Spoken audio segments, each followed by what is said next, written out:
Hello, everyone. Today we're about to watch a interview on Fox News with Fox News host Hannity as he interviews Elon Musk. And yep, let's get right into it. Hope everyone's having an awesome day, awesome night. Hope everyone's having a happy hump day too. And let's get right into it. And sorry you can't see my face. This is an iPad video. Monologue earlier today, SpaceX successfully completed its rescue of two astronauts who spent 9 months stranded in space. They were only supposed to be there 8 days. SpaceX founder, chief engineer, CEO Elon Musk, he now joins us for an exclusive interview. Elon, first of all, what a triumph to the human spirit, human ingenuity, engineering. First of all, on behalf of, I know many people in this audience, thank you for what you did for those astronauts today. How were you feeling, throughout the day? I know I felt butterflies in my stomach, and I rarely feel them. Well, I'm actually usually a little nervous about these returns because there's always some risk that something could go wrong. But thanks to the excellent work of the SpaceX team working with NASA, the astronauts are now safely home.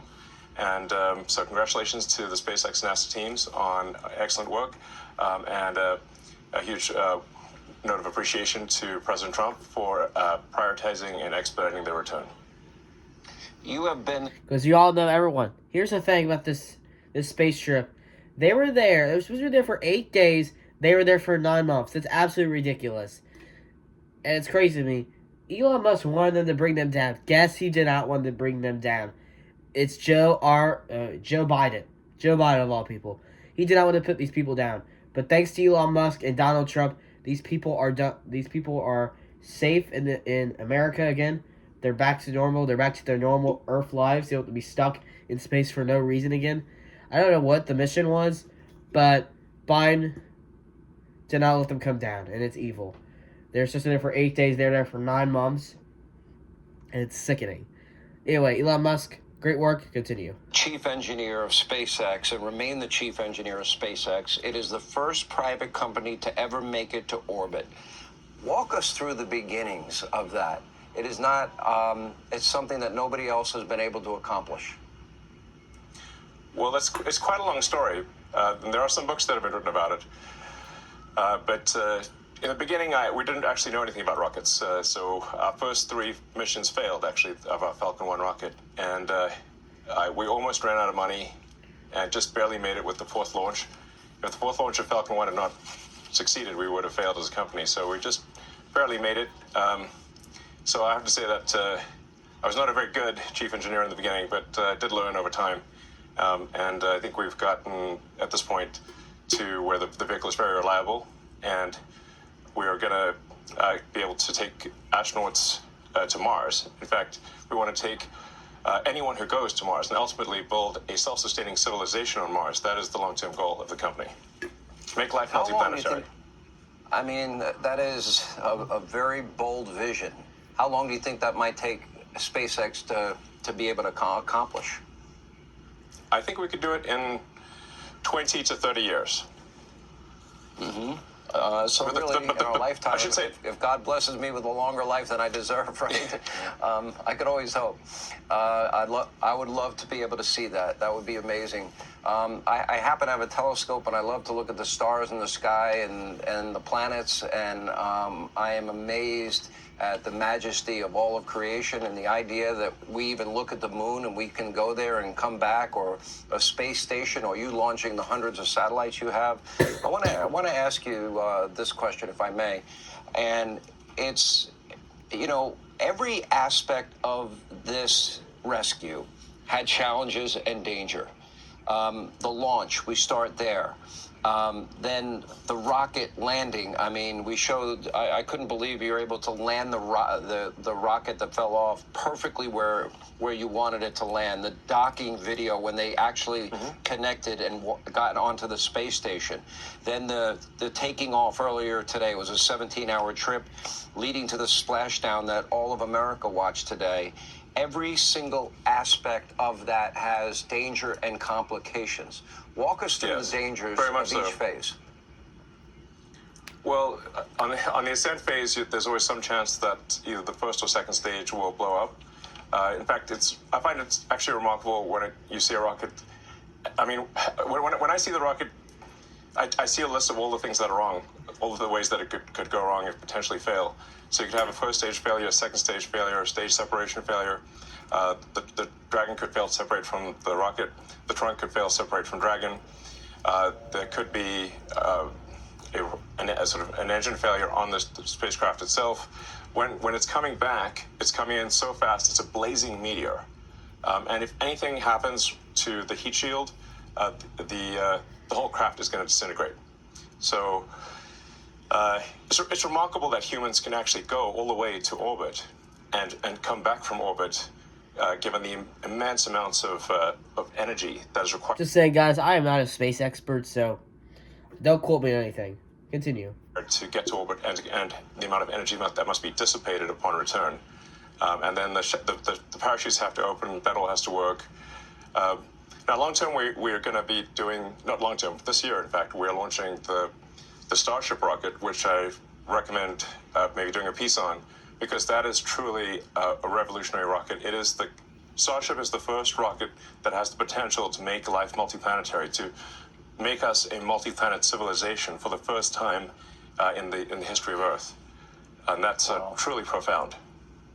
What was amazing, and I studied a lot of this because of my need to cover it, at one point going 17,000 miles per hour, going through 3,500 degrees Fahrenheit.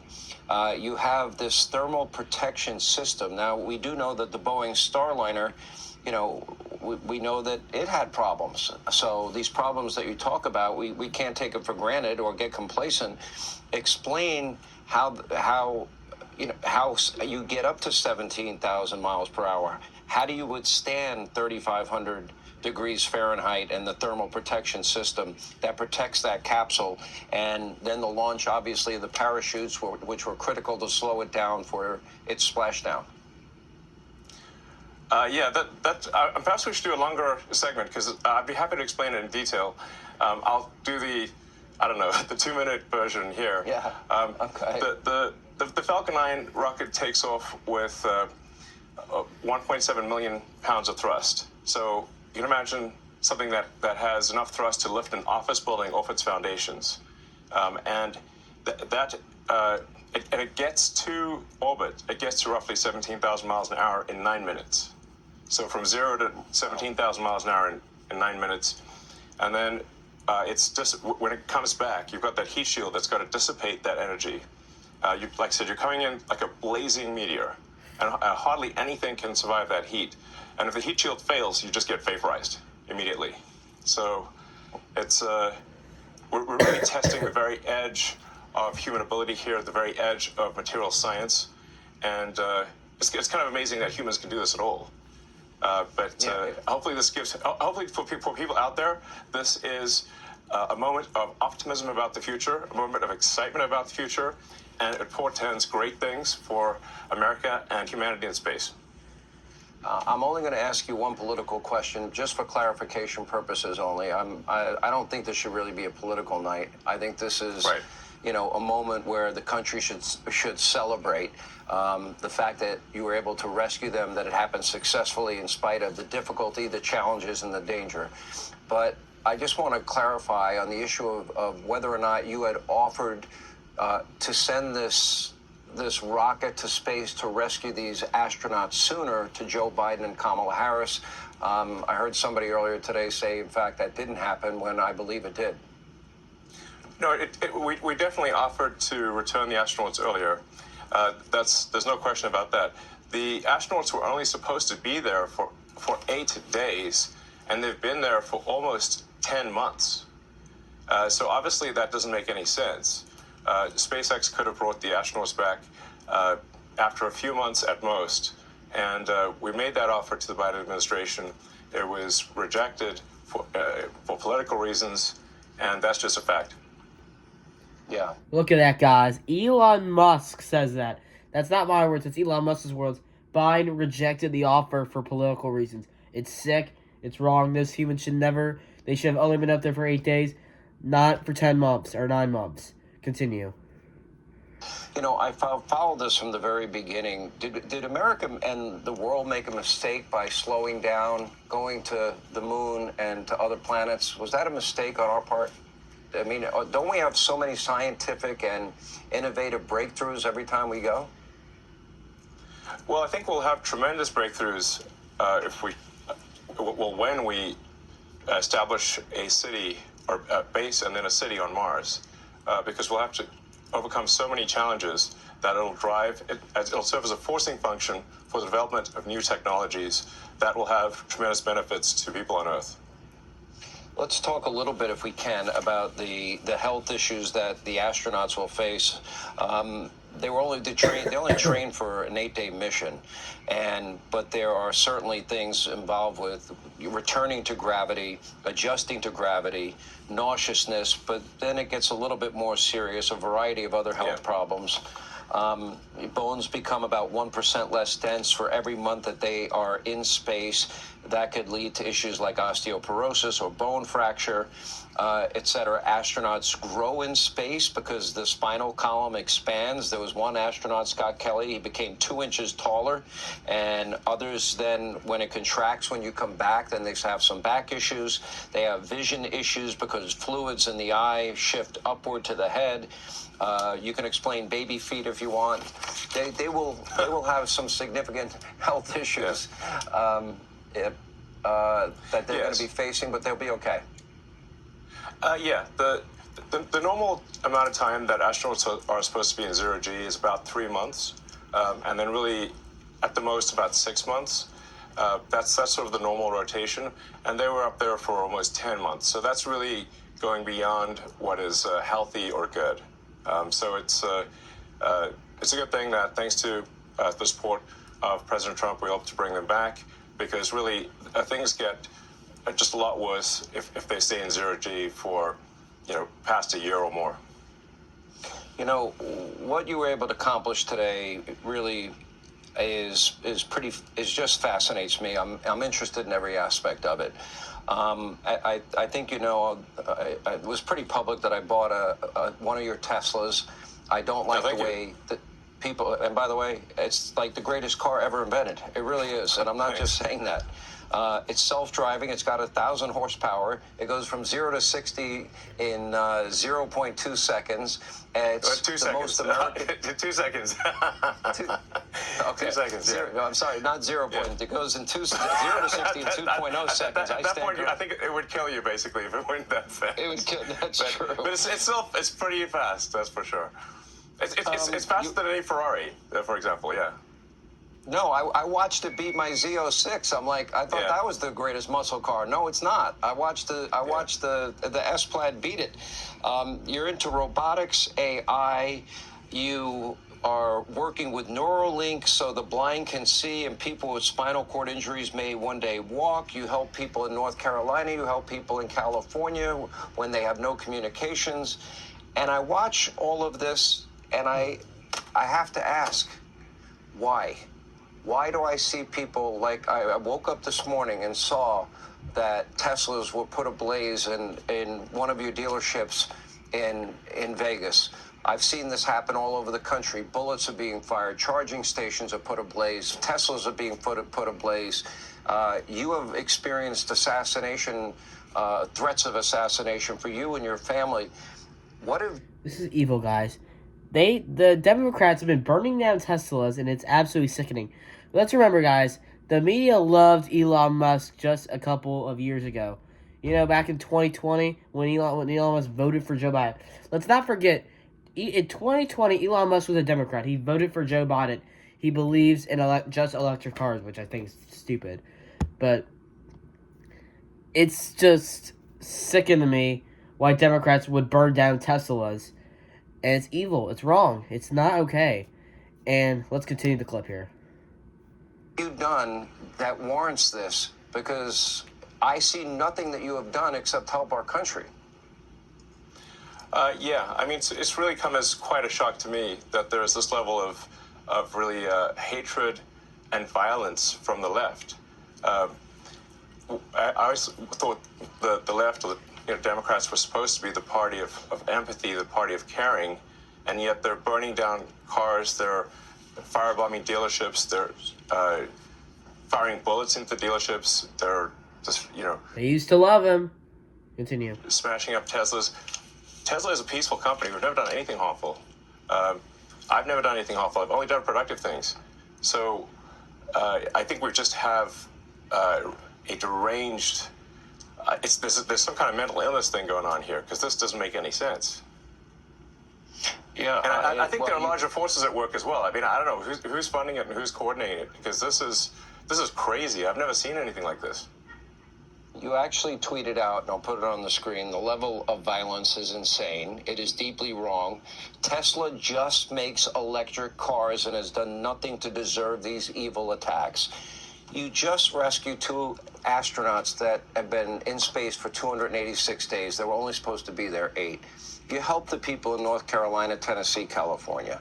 You have, I think, the most creative and innovative car on the market. You created Starlink for communications that's used by hundreds of countries. I'm not saying Tesla's cars are the best, because their stocks are right now down. But Elon Musk has done a lot of good things. And why are people burning out Tesla is just sickening to me. It's terrible and it's wrong. Continue. You're working on helping the blind see and all of these other things. Is it really come down to the basic, you're aligned with President Donald Trump, who also is a friend of mine, and that you have identified well over $100 billion in waste, fraud, abuse that our federal government never should have been spending? Is that what it comes down to? Yeah, it turns out when you take away people's, what the money they're receiving fraudulently, they get very upset, and they basically want to kill me because I'm stopping their fraud, and they want to hurt Tesla because we're stopping this terrible waste and corruption in the government. And well, I guess they're bad people. Bad people will do bad things. Well, I know that overall, financially, in the end, yes, they can hurt you, but the people that they'll end up hurting are the people that work in your dealerships that may risk losing their job. The people that they may end up hurting are the people that work on the line and build the Teslas. They're going to be the ones hurt. And that to me is despicable on their part, just because they might have a political difference or perceived political difference. Let me ask you this, because I think this is pretty important. The average American makes $66,000 a year. We're close to $40,000 in debt. You said to me in our last interview, we won't have a country unless we fix it now. Can you explain why this is so important that we identify? Honestly, spending tons of money on a Sesame Street in Iraq. Yeah, no wonder we're $1 trillion in debt. Continue. All this waste. Yes, the government the government waste and fraud is so high that it's causing a $2 trillion annual deficit. So that's $2,000 billion of waste and fraud that's happening, and the cost of our debt has gotten so high that just the interest payments on the debt exceed the entire military budget. And it was just growing out of control. So the country was going bankrupt. It's just, country is no different from a person. If a country overspends and doesn't spend wisely, just like a person, a country will go bankrupt. So the reason I'm here is because I'm very worried about America going bankrupt due to the corruption and waste. And if we don't do something about it, the ship of America is going to sink. And we're all on that ship. And this may be a message to, people out there who have, are wealthy, have a lot of means, or control companies. It's like, just remember, we're all in ship America here. Your company's not going to exist if the ship of America sinks. And we should do everything we possibly can to ensure that America is strong for far into the future. And for doing that, we're all sunk. And for doing that, you should not have your company be a victim of domestic terrorism. If I may, one last question. When I interviewed you and President Trump together, I don't know if it's domestic terrorism. However, it is wrong how Democrats are burning down Elon Musk's Teslas for exposing their government waste and fraud. It's sickening to me. It's sickened. Continue. watch a little bit of this interview. There's only a little bit left, and then continue. One of the questions I asked both of you was, are you aware that there are groups that want to separate you, groups that would like to divide you, groups that would like to see you not work together? I feel it's stronger than it's ever been. Do you get the same sense? I think they're getting desperate because, I mean, the reason we're seeing this extreme amount of hatred and violence is because we're actually succeeding in getting rid of corruption and waste. If we weren't succeeding in getting rid of corruption and waste, they wouldn't care. But we are succeeding. Without President Trump, this would be impossible. So I'd just like to say, you know, it's only possible with this president.